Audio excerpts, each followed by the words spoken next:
દર્શક મિત્રો, આપ જોઈ રહ્યા છો ગુજરાતની એક એવી ચેનલ કે જે તમારા શહેરના પળે પળના સમાચારો તમારા સુધી પહોંચાડે છે. સ્વાગત છે આપનું A1 અભિક્રાઇમ ન્યૂઝમાં. હું છું એન્કર અર્પિતા પટેલ. અંજાર પૂર્વ કચ્છમાં દારૂની હેરફેર સામે લોકલ ક્રાઇમ બ્રાન્ચે વધુ એક મોટી સફળતા મેળવી છે.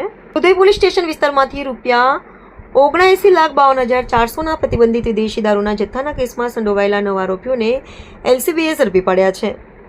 આ કેસમાં ગુનો નોંધાયા બાદ આરોપીઓ નાસ્તા ફરતા હતા ત્યારે એલસીબીના પીઆઈ જેએમ વાળાના માર્ગદર્શન હેઠળ અલગ અલગ ટીમો બનાવી સઘન તપાસ હાથ ધરવામાં આવી હતી. તપાસ દરમિયાન મુખ્ય આરોપીઓ સાથે મળી દારૂ કટિંગ કરાવનાર જગમાલ રામજીભાઈ ભરવાડ અને મહેશ ઉર્ફે પરેશ ધનાભાઈ મરંડની ધરપકડ કરવામાં આવી હતી. જ્યારે લેબર પૂરા પાડનાર મંગલસિંહ ઉર્ફે સરદાર પ્રતાપસિંહ અકવંશી અને સોનુ બબનસિંહ ભારદ્વાજને પણ ઝડપી લેવામાં આવ્યા છે.